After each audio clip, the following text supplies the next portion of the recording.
Good morning and welcome to the Point. This week we'll be talking with candidates for Secretary of State, starting with the Secretary of State, Ruth Johnson, and the Republican candidate, I should point out. Thanks for being back on the show. It's great to be here.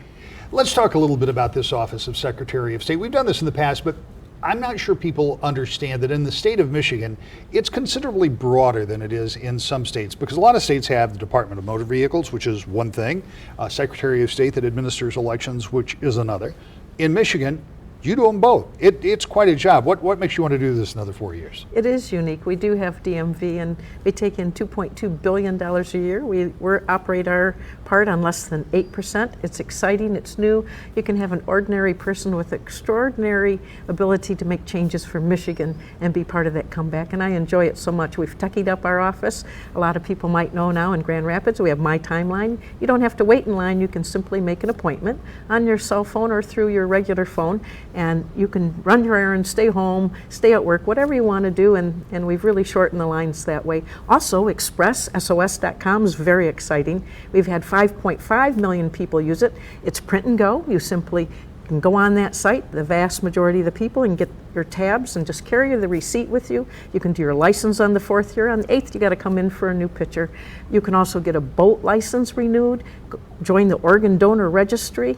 You can apply for a lost title, a lost registration, all on expressos.com. That has really helped shorten the lines in our offices, and it's also been so much better for the staff that tried to do a great job. We were just named in the top 2 best in the state of Michigan for cities, townships, villages, counties, and state.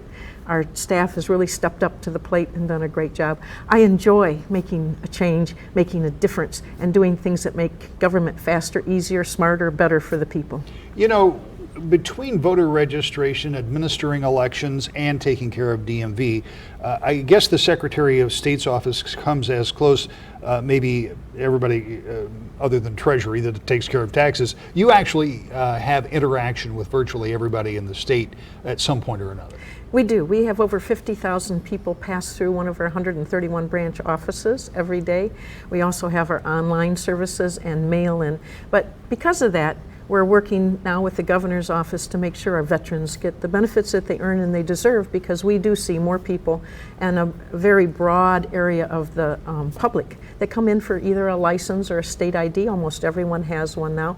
So we're working to make sure, and we also put a veterans designation now on driver's licenses for those that have been honorably discharged and can bring in their discharge papers and ID and show us. And that's so wonderful, because now we have an opportunity, all of us in society, to be able to offer those extra benefits to our veterans. If you own a store or you have some kind of a community event going on, often there is a discount for our veterans. Hard to carry your discharge paper, so we put it in big red letters right at the bottom, veteran. And I hope whether somebody's a store clerk, a librarian, or works at the grocery store or any place, and they see that driver's license, that they thank that person that served our country. Let's talk a little bit about something you were just talking about making an appointment. I know this is kind of a new theory, because everybody's got their horror story. It doesn't matter where you're from.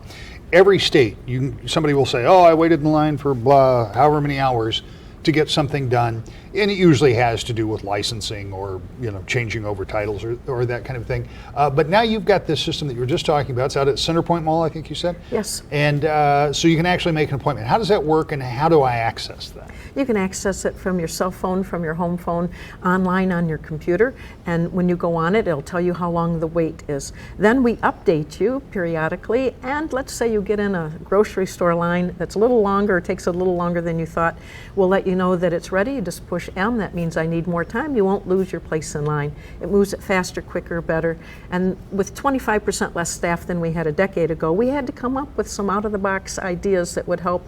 expressos.com with print and go, and now in our 10 busiest branches, and the one in Grand Rapids here is one of them, and we're seeing how those work as a pilot. We'd like to do it in more of our Secretary of State branch offices, but of course the best way for people to get their services, and that we should see them once every 8 years technically, just go online and you can do it right from the comfort in your jammies, at your office, at your home.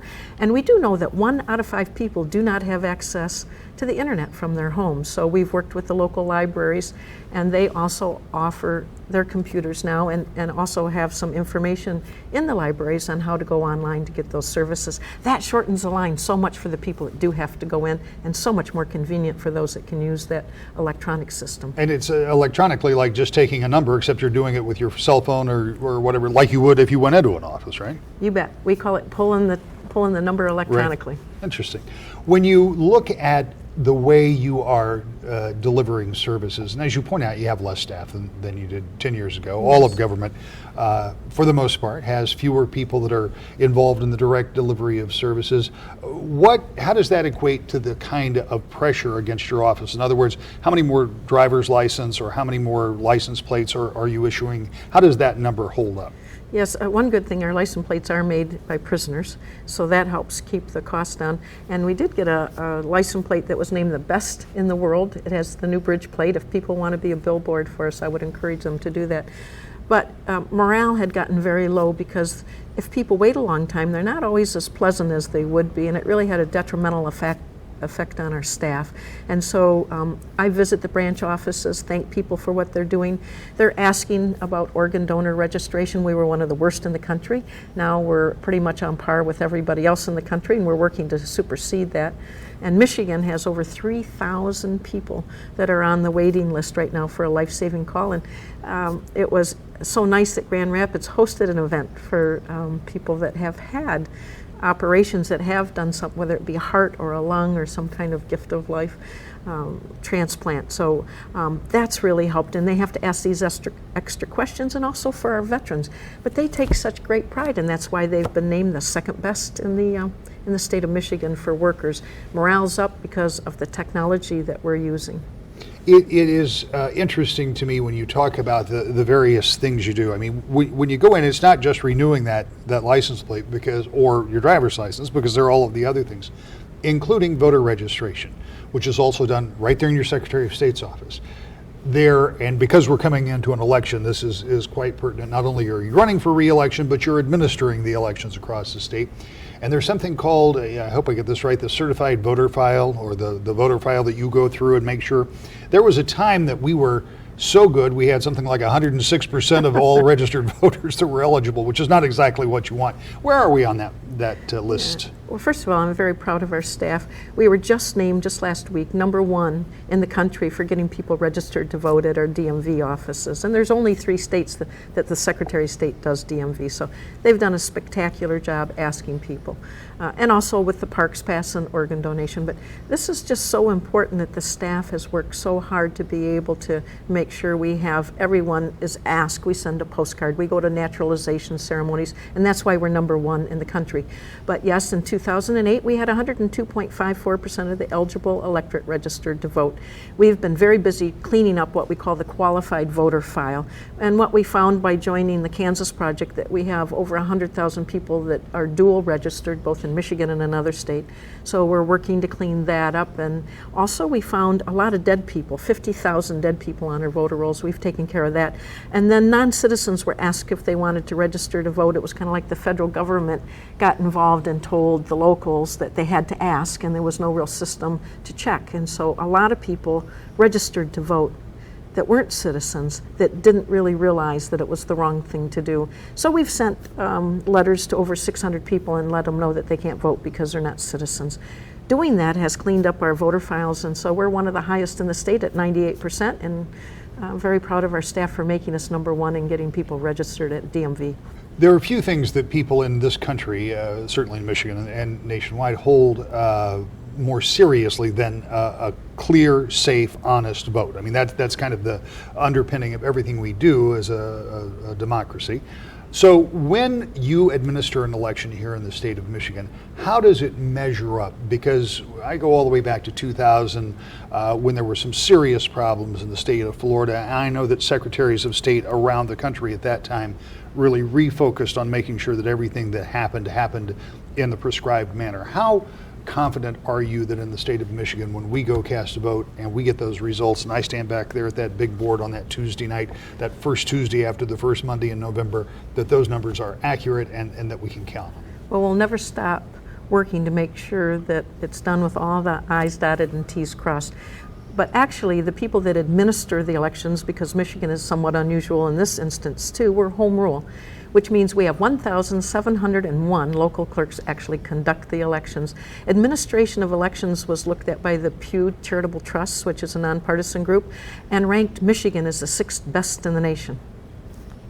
That's pretty remarkable, particularly when you consider that you do have so many individuals that overlay. And so that's township clerks, county clerks, city clerks, that's that whole ensemble. Right, and on top of that, 38,000 people that I call patriots that actually work on the elections. So they often work once or twice a year and have to keep up with the new machines, all the new laws, and how to make sure that those elections go smoothly. And they do make sure every vote is counted. We have suspenders and a belt to make sure of that as the system goes. So I'm confident, and it's so important, and so many people have given their lives for this wonderful treasure, privilege, and I believe obligation we have to vote.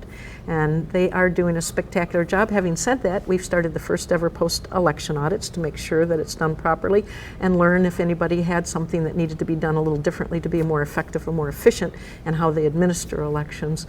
And the clerks out there work very hard. They're very dedicated. They take it very seriously, and they understand that every vote has to count. It is a little, it gets a little overwhelming talking about all the things you do with the Secretary of State's office. I'd like to talk more. Remarkably, we are already out of time, but I want to give you a quick chance in the last 30 seconds or so. You're going for another 4-year term.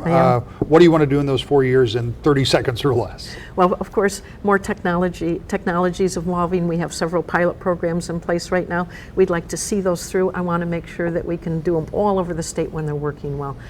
Consumer protection and anti-fraud, fighting fraud is a big issue. We do have some fraud in other areas, especially in the area of people selling cars that have maybe been in a flood or have been severely damaged and people don't know about.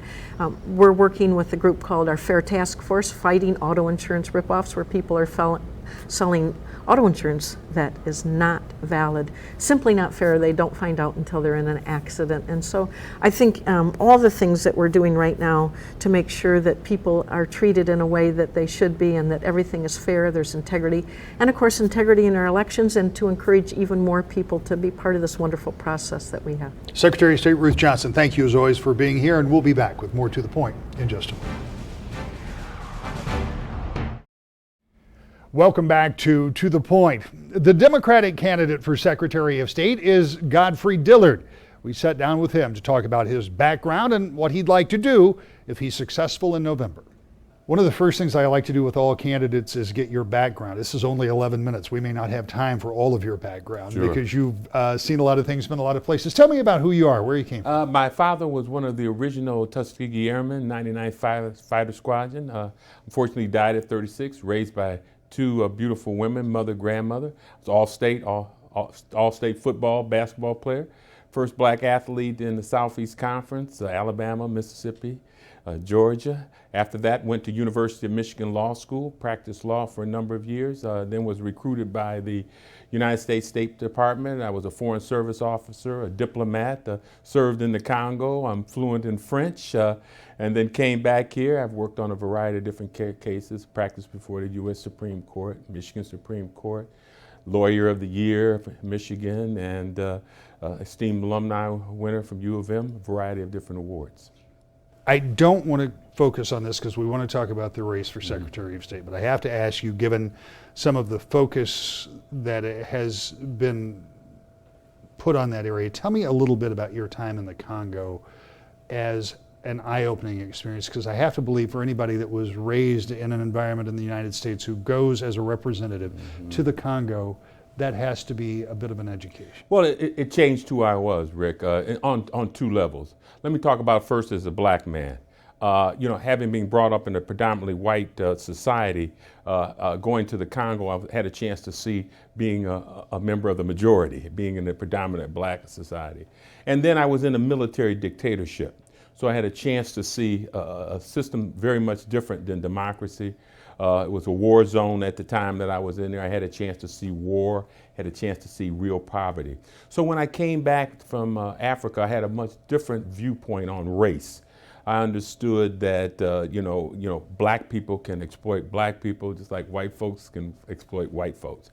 And it really isn't about race. It's about your particular values, your viewpoints on how government should operate, and how your values in terms of humanity. So it definitely changed my view on race in America. Having been a part of the civil rights movement as well. As I told you, I was integrated at the Southeast Conference. So it matured me and made me a better person. Tell me how that then, all of that plus what you've done in your practice of the law relates to your run for the Secretary of State's office. You laid out in a couple of speeches that I've heard you give some very definite things that you would like to accomplish if you prevail in November. Well, voting is taking on a very legalistic tenor. You got the Citizen United case where you have campaign financing now. You have corporations with First Amendment rights, and they can now, significant funding of campaigns. And I think as a lawyer, voting is the fundamental right of citizenship, the basis of democracy. And as a person, as a lawyer who's always been involved in justice, civil rights, fairness, I wanted to see if I could help change this trend that we have in voting in America, where people are not participating in the voting process. And so I thought at this particular time in my career it would be good for me to do that. What I want to do is make it easier for people to register to vote. I want to make it easier for people to vote. I want to enforce the campaign financing laws given this new regime that we have. We also have privacy issues that are coming to the forefront where Secretary of State has a lot of your private information. I want to make sure that's protected. I also want to monitor how it's being used. Is it giving to insurance companies to inflate insurance prices, for example? And number one, and finally, I want to be a consumer advocate in the Secretary of State. We've got less offices now. We've got crowded offices, people waiting. And I had a Westland lady talk to me the other day, went into a Westland Secretary of State's office, 4 hours to get a title transfer. We need to change that. What I like to do is create these super centers, and they're around the country, where in which you have 30, 40, 50 lines, rebuild a new building, construction, jobs for the community, free parking, where we get people in and get people out. So I want to do that. And I want to reduce fees. I want to reduce the fees. I mean, places like Texas, you can get your driver's license, your license plates once every 4 years. We're being charged every year. Give people discounts. So I want to try to reduce the cost that the Secretary of State. And we got to do a better job on Election Day. The lines that I see in elections, I want to change that. We've got to improve the equipment. We've got the Help America Voter Act, which should leverage some of the new technology. People should be getting in and getting out quicker. Reduce those lines. Maybe more polling places, more machines in polling places, more accurate and authentic counting. We had a situation recently in the Detroit primary where the news was announcing one person won, and within a matter of 30 minutes, another person won. So we can't have that kind of confusion in voting. We have to make those changes. So what I'm saying, easier voting, easier registration, enforcement, campaign financing, protect your data, and better service. Let's talk a little bit about voting. This is an argument that has been going on for as long as I've been old enough to vote. There are rules in some places that say you have to be registered 30 days before you vote. That's it. There's nothing that you can do. If you move within that period of time in some states, it's very difficult to vote. Now, in the state of Michigan, as you accurately pointed out in a presentation you made recently, you can sign an affidavit. Yes. But there also are things you would like to do, if I'm not mistaken. You'd like to see same-day registration. Absolutely. Same-day registration, easier absentee ballots is a form of early voting, remove some of those restrictions. I even think with the technology we have now, we could have some forms of online registration. There's ways of authenticating who is actually the person. Same thing with voting. Why do we only vote on one day? Different states, Georgia, 2-3 weeks. Countries, they have multiple days. Take for example the typical retail person working at McDonald's or working at Sears. They got to be at work at 8 o'clock in the morning. They got a maybe 30-minute lunch period. By the time they get off of work, 7, 8 o'clock, the mall closes. It's 8 o'clock. How can they vote? And these are the large numbers of our communities in these kinds of service jobs who are unable to vote because they just don't have the time. So we've got to make it easier for people to vote so that the government actually reflects who people want to be in office. Talk to me about voter security, because your opponents, the first thing will say is, well, you can't trust the internet because the internet gets hacked every day, and you've got to have ID because we have to know who you are, and you have to be able to prove you're a citizen. And if you have same-day voter registration, how can you do all that? First of all, Michigan doesn't have a photo ID. First of all, that's a confusion that's been put out here. You don't have to have a photo ID under the law. So we need to dispel the idea of that idea. And I do think we can figure out who we are. I mean, Visa and American Express, they certainly know who you are. When you go through the airports and things, they can find out quickly who you are. So I do think the technology is here for us to authenticate who you are when you register and when you vote. So I just don't think those are ways of voter dilution, sophisticated ways of voter suppression. We got the National Voters Registration Act. Well, you just don't shouldn't just register in the Secretary of State's office. That means you can register at your college, your university, the post office, the Social Security office, the Veteran Administration, anywhere where there's a government agency, there's funds for that. And not enough equipment or faulty equipment, you got the Help Vote America Act, a national program which gives money to states to improve the technologies that they use. So I just don't buy that.